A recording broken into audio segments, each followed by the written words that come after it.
তো আসসালামু আলাইকুম এভরিওয়ান। তো জেমিনি অ্যাপ দিয়ে কিন্তু সবাই পিক এডিট করেন। তো আমরা জানি 10টার বেশি এডিট করা যায় না। তো দেখেন এখানে সেজন্য এখানে চলে আসছে বিশ্লেষণ, আমাদেরকে এটা কিন্তু এডিট করে দেয় নাই। এই আমরা এদিকে তীরে ক্লিক করব, তীরে ক্লিক করার পরে এই যে আমাদের এখানে যে হিস্টোরিগুলো আছে আমরা সবগুলো রিমুভ করে দিব। যদি কাজ না হয় তাহলে আমরা এদিকে এখান থেকে আমরা জানি একটা গুগল দিয়ে 10টা আমরা পিক এডিট করতে পারবো। তো আমাদের যদি 5টা গুগল থাকে তাহলে আমরা আরেকটা চেঞ্জ করে নিব, তাইলে আমরা প্রতিদিন 50টা করে পিক এডিট করতে পারবো। তো এখন আমি আমার আরেকটা গুগল চেঞ্জ করে নিই। তো এখন আমি লিখে দিব আমাকে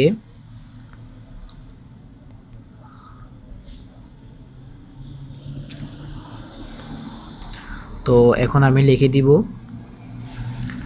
আমাকে পাহাড়ে নিয়ে যাও। তো আপনারা দেখতে পাচ্ছেন আমাকে কিন্তু কাজটা করে দিয়েছে। প্রথমে কিন্তু আমাকে কাজটা করে দিয়ে নাই, এখন আমাকে কাজটা করে দিছে। তো আপনাদের যদি 7টা জিমেল থাকে তাহলে আপনারা প্রতিদিন 70টা করে পিক এডিট করতে পারবেন। তো এই ধরনের প্রবলেম আমরা সবাই পড়তেছি, এটা কিন্তু অনেকেই জানে না। তো এরকম ভিডিও আরও পেতে অবশ্যই চ্যানেলটি সাবস্ক্রাইব করে রাখবেন।